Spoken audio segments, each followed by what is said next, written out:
what's up everybody? Chad Kalick here, and welcome back to the In a Crowded Room podcast, where on this episode, we're going to be talking about the recently confirmed, forthcoming, September 9th UFO Congressional Hearing, and why this could either be a really exciting first day of real UFO disclosure, or it could mean the death knell for the entire disclosure movement.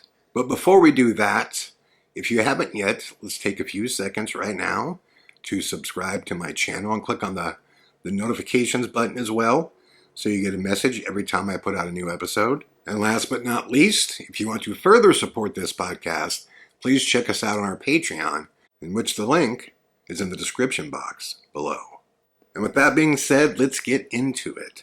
Why is September 9th so important to the UFO disclosure movement? Well, recently, Nick Burleson, I believe that's how his name is pronounced, who is on the Congressional UAP task force that also works with the Arrow, went on to X, in one of those like X town square type meetings where a bunch of people are on there talking together. And he was on there for a long time, at least a couple hours that I listened to. And he was talking about everything that he had looked into, and he gave some pretty exciting news. One of the most important things that he announced is that the September 9th hearing is in fact official, but that there will be 3 first-hand, quote, whistleblowers to come forward.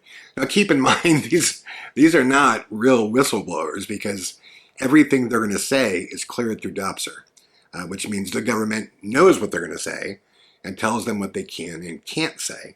And that's why when like David Grush was in front of Congress, every other answer was, well, I could tell you, but we have to be in a skiff, that type of thing. Because he had everything that he was going to say already cleared. And if it was outside of that, then of course he had to be in a skiff.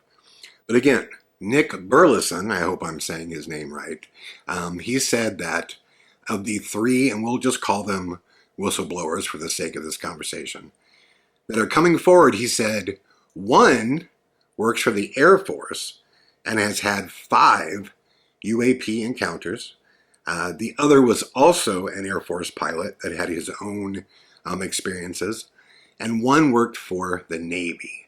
But what he did say as well, which I thought was actually exciting and really good to hear, is he said all of these guys will be brand new, meaning they've not done the podcast circuit, they've not been in the newspapers, they're brand new witnesses. As he pointed out, that, you know, although a lot of people are like, man, you should talk to this guy and this guy and this person and all these known personalities that all come from the Jeremy Corbell, Luis Elizondo cabal of UFO, quote, researchers. Burleson said, I think it's time for fresh blood, meaning that we want new people that are not from this camp, but more importantly, are not trying to sell books and things like that. Now, don't get me wrong, I fully support, I want to be clear about this, I fully support any of these guys releasing books and making money and lecturing and doing all the stuff that they do. It takes, money in the world to make things go round. And if these guys really have an important message that they want to get out there, if you want to reach the masses, it takes money. Whether you like that or not, that's a reality. So I have no problem with any of these guys doing things to support their interests and to support getting their message out. It'd be completely hypocritical for me to do that, just because as a filmmaker, I mean, you have to have money, right? You have to have money to make films and to market your distribution. This is just a part of the process. So I have no issue with that. My issue comes when, like, for example, when Lou Elizondo, and by the way, this is also Congressman Burleson's issue, is when they brought like Lou Elizondo in to speak, and every other answer is, yeah, that was in my book, or I speak about part of it in my book, or I've already put that in my book. It was just like every other answer was about his book, to the point where, Congresswoman Luna was kind of like, God damn it, I don't want to hear about the book anymore. I don't want anybody in here anymore that's just going to talk about their book, right? Everybody could read their book. So if you're in a congressional, hearing, you're there to answer direct questions. And if nothing can really be answered publicly without being in a skiff, then what is the point of attending the hearing, right? So what Burleson said was, he wanted to get past that. He wanted fresh blood. He wanted new people, new stories, but they had to be first-hand stories. Why is this so incredibly important? Because up to now, we've heard nothing for years but stories of, I knew a guy who saw, I knew a guy who said this guy said this. I mean, the only first-hand story that we've heard thus far, that the nation, or even the world, you can say, that by and large deemed as credible, was Commander David Fravor. But remember, even Fravor and Dietrich, who was in the other plane, their stories don't even match up as to what they saw. Dietrich said the whole thing took like 5 seconds, and Fravor said that he thought his whole incursion with the Tic Tac took over 5 minutes. And I'd like to point out that neither one of them actually shot the Tic Tac footage that was released. That was shot by Underwood, a different pilot. And regardless, if we want to be really, really honest here, if you look at all 3 of those initial pieces of footage that were released, the Go Fast, the Gimbal, and the Tic Tac, they showed us nothing. Those were the absolute worst UFO videos that I have ever seen. There was nothing about those videos that could be confirmed. There was no breaking of physics. There was no, abilities that were just beyond anything we've ever seen. The thing that made them cool is that, the dude from Blink-182, introduced them to the world, right? And it was cool if they were government footage at least, but there was nothing about those videos. The Go Fast was the worst. That was like a white pixel just flying over the water, which could have been parallax or could have been just, we have no idea how fast it was going, none of that stuff. So Tom DeLonge was his name, by the way, Blink-182's guitar player, Tom DeLonge. So those 3 pieces of footage didn't really do anything for us. And since then, it's been just a steady supply of, the nation getting corbelled. Like something comes out that looks kind of interesting, and typically under 5 minutes it's debunked. And Jeremy tells you how there's some other amazing piece of footage that's connected to this footage that he doesn't have, but he knows where it's at, right? And this is like the example that I'm talking about the most is the jellyfish UFO, which clearly appears to be a bunch of balloons floating over a military base. And he says, well, there's more footage. It shoots out over the ocean, goes in the water for 17 minutes, and then just zooms out of, into space, whatever. And he doesn't have that footage, but he knows where it's at. This is like this whole, Corbell method of snow jobbing everybody. And of course, we've had the pyramids, which were bokehs. That was completely debunked. And Lou has been on a colossal losing streak, Lou Elizondo, with just the worst examples of UFOs and alien bodies. And so he's also been caught just being wrong about so many things. And my point being is, if you go around even the web, or if you talk to a lot of the people that are hardcore UFO disclosure people, they are tired of being corbelled. You know what I mean? I think everybody is. Everybody is tired of hearing about this incredible government footage that is supposed to be so unbelievable. And it breaks physics. It's doing things that we don't have the ability to do. But none of that's ever in the footage, ever. And I think everybody is onto it, and I think everyone is tired of it. And I think Congressman Burleson I think he has caught on to this very much, especially if you listen to him, or when I was listening to him in this on this X program.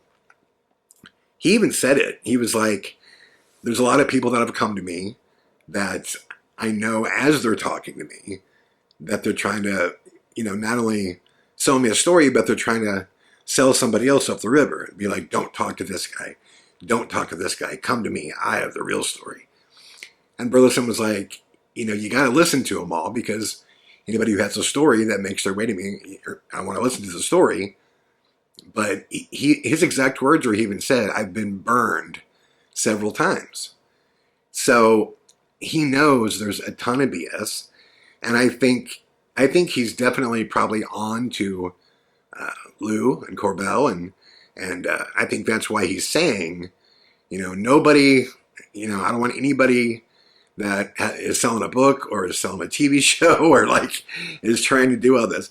And it's unfortunate that it's like that, because again, I think, everybody should be able to prosper off their information and their hard work and, to get their message across. But yeah, there is a very difficult line to straddle when you're doing that. I know a lot of people come down on Dr. Stephen Greer because he's made money. And what I would say, look, making money at UFO research, that's one seriously difficult proposition. So if you're able to do that, well, God bless you, great, because somebody has to get information out to the public. But we've reached a point where everybody has seen, what bad UFO footage looks like, right? The recent one that Corbell put out of the quote disc in the sky, which was again clearly a balloon. Even the Mazel orb, which looks like a balloon, but it could be something, I guess. I think America in general has gotten to a place where they understand that there's a lot of historical cases and historical eyewitnesses to accounts that are highly credible. But what we've seen in this, quote, recent movement is all kinds of footage that just simply isn't real. And then there's this bandstanding as though something incredible was accomplished. I remember on a news channel, and Corbell loves to say this, he loves to say, for the first time ever, the government has told you that UFOs are real. Well, first off, the government telling me anything doesn't make anything real or not. But the government has long said UFOs are real. They have long said there are things flying around that are unidentified, right? I mean, this is not new. There's nothing new with the government saying there are things up in the sky that are misidentified or unidentified. The jump that everyone is trying to make is it an alien craft? Is it non-human intelligence? And we are no closer to that answer today than we were 50 years ago, 100 years ago, 1,000 years ago. We have no idea. We don't have anything that is just sure shot. Now there's some amazing footage out there. And I'll tell you what, if you ever want to know what clips are are probably real, they're the ones that Corbell and Elizondo and that whole circle won't touch. These guys never talk about the Aguadilla footage, which is amazing. This is the footage where there's this thing that's it looks like almost a helmet, and it's flying over an airfield out over the ocean, and it's tracked from another helicopter, and it's filmed in perfect quality in night shot or in infrared. And you actually see this thing go down into the water, completely cut through the water like it's butter, like it's nothing, like there's no resistance whatsoever. It actually does appear to be trans and medium travel. And this thing comes out of the water and separates now into two separate crafts or whatever it is. That footage is unbelievable. It hasn't been debunked. And I never hear any of those guys talk about that footage. Never. I mean, I thought for sure when this whole thing broke out, I was thinking, man, these guys are going to want to talk to Craig Powell right away, because bottom line, the Sir No Face footage is an entity of some kind, and it ain't human. And this is a government that hasn't even denied anything. The only time the Australian government got a hold of me was to say, hey, we understand you have documents that we emailed to Craig. Can you please take our physical names out of them if you're going to use them? They never denied anything, ever. And, there's just, we can do a whole other episode as to why that footage still stands up. And I thought for sure someone would want to bring Craig in. It's his footage. It's incredible. The details and the context around it prove that it cannot be a person, not a human being. But again, Corbell and none of those guys, they don't touch any of it. I thought something else that made me die laughing is, did you guys see that recent footage where the guy is playing with his dog and he throws like a frisbee for his dog to jump up and catch and try to bite? And when he does, there's something that flies by. And it's small and it's fast and it's cooking. And I looked at this footage for a while, and I don't know what it is. I don't know what it is. I can tell you I'm 99.99% sure it's nothing CGI. I don't know what it is. And I thought this is actually a really unique case. Now, there's no reason for me to say that's an alien artifact or something like that. I'm just saying I don't know what it is, and something is definitely flying through the air there. And I saw Lou on a TV news station, and instantly, right away, he was like, oh, it's probably just like a light reflection off a crack in the lens or something, which I can tell you 100% that it's not. But he just immediately dismisses it like he's this incredible expert on debunking, UFO footage. This is the guy that tried to convince everybody that a chandelier, a reflection of a chandelier in a window was a mothership UFO, in which he claimed that he talked to pilots who backed that up. The same guy that did the circular UFOs in the field, which they were just two off-color circles in two fields right by each other.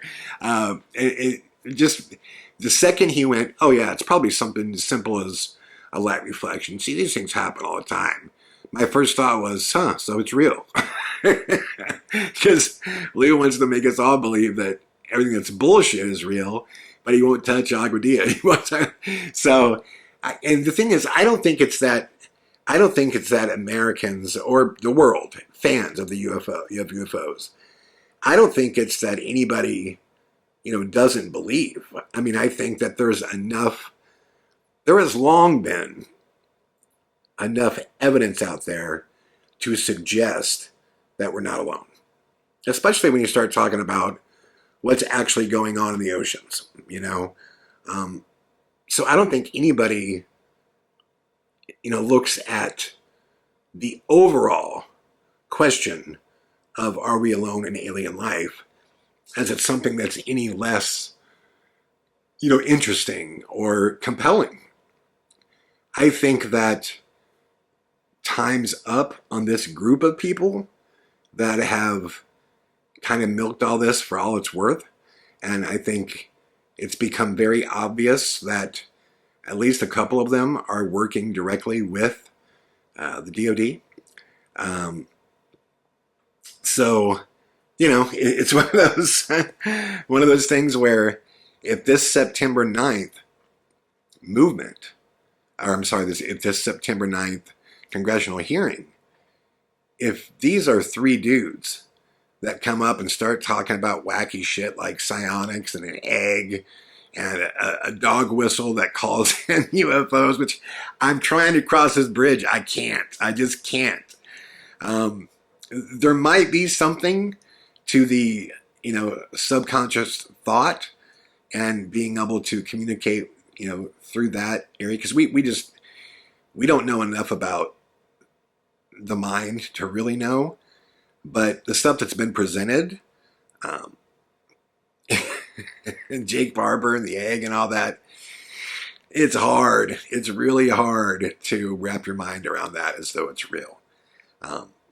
So I think if these next three guys that come in on September 9th, if they have compelling firsthand experiences, if they could tell everybody, quote, where the bodies are buried, that type of thing, then September 9th could be absolutely huge.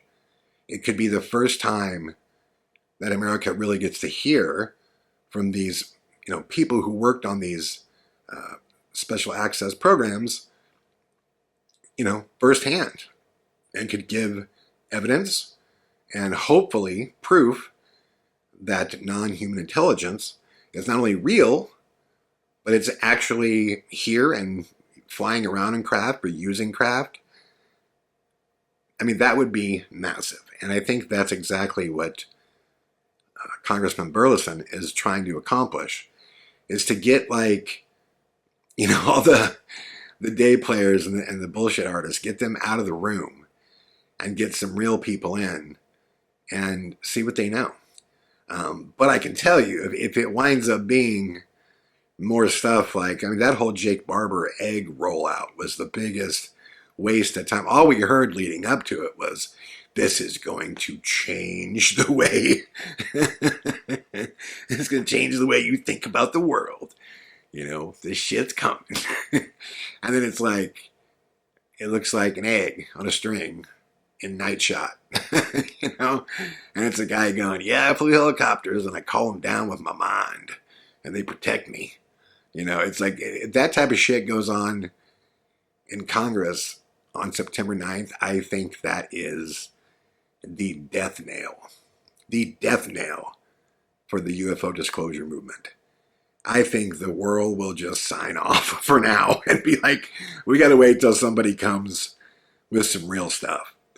They just keep rolling out a lot of really weird stories. I don't know if you guys have saw this guy, Michael Herrera, and his story about supposedly coming along and finding a UFO that was trafficking drugs and doing human trafficking. And he can prove that he was in the Marines, but literally the head of his group or his platoon came forward and was like, the day he's talking about, I was with him. I have pictures of him. We never saw any of this shit. So it's just, something real has to happen, or my gut feeling is this thing's over for now. Over as far as the PSYOP part of it. That doesn't mean that there's not going to be an alien invasion of some kind, or even a fake alien invasion.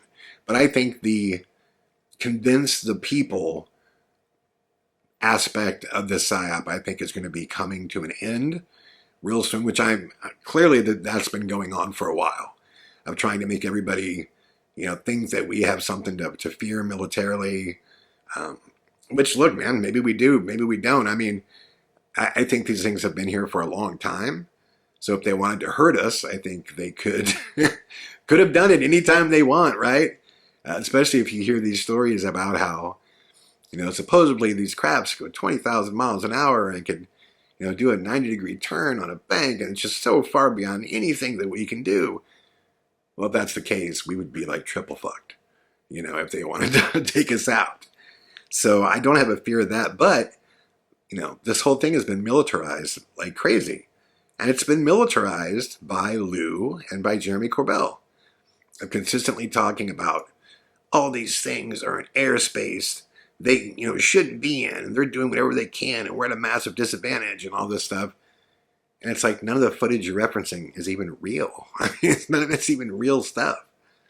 And that's unfortunate, because there is real stuff out there. There's really compelling footage out there. And it's being captured every day. Spend some time on the web really looking around, especially at the things that go viral quickly. And you'll see some really interesting footage that's out there. So I'm super excited for September 9th, because I really do want to hear these stories from the people that have supposedly these firsthand experiences. When I was, researching Sir No Face, when I was doing Two-Face the Gray, and I came across Dr. Greer giving this, speech about how gray aliens were being built and constructed in Australia.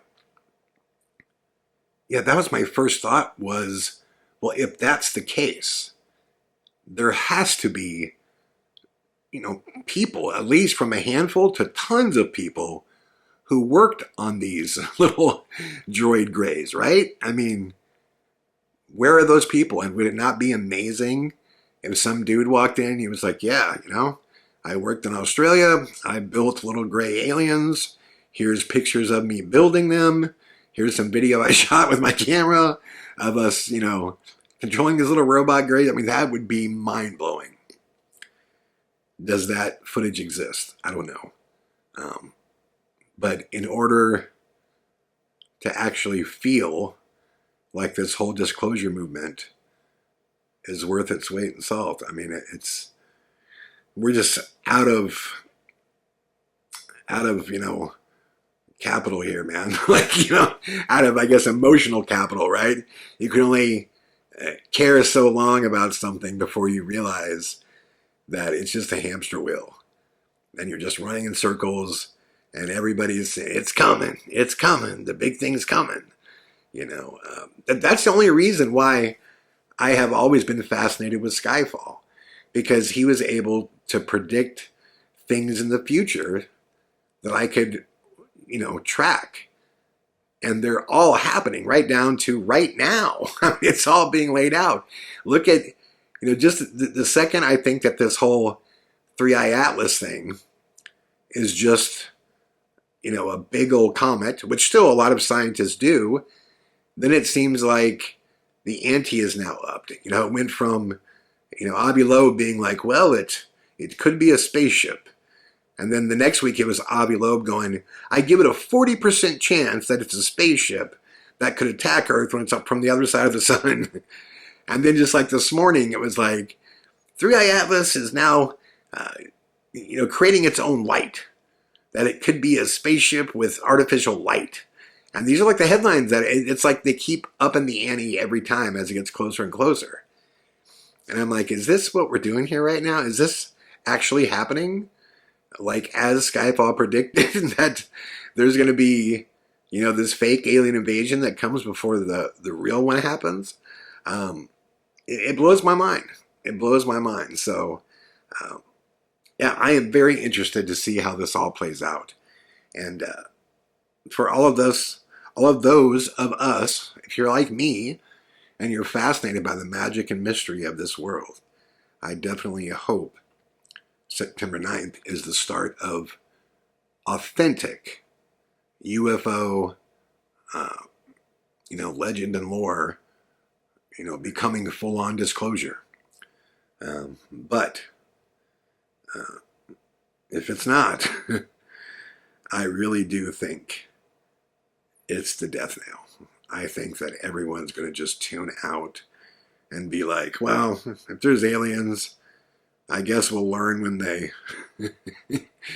land in Times Square, I don't know. Anyways, I would love to know what you guys think. Is September 9th something that we should all be excited for? Or is it going to be, like I said, the proverbial death knell for the modern UFO disclosure movement? Let me know what you guys think. Much love, everybody, and I will be back soon. All the best.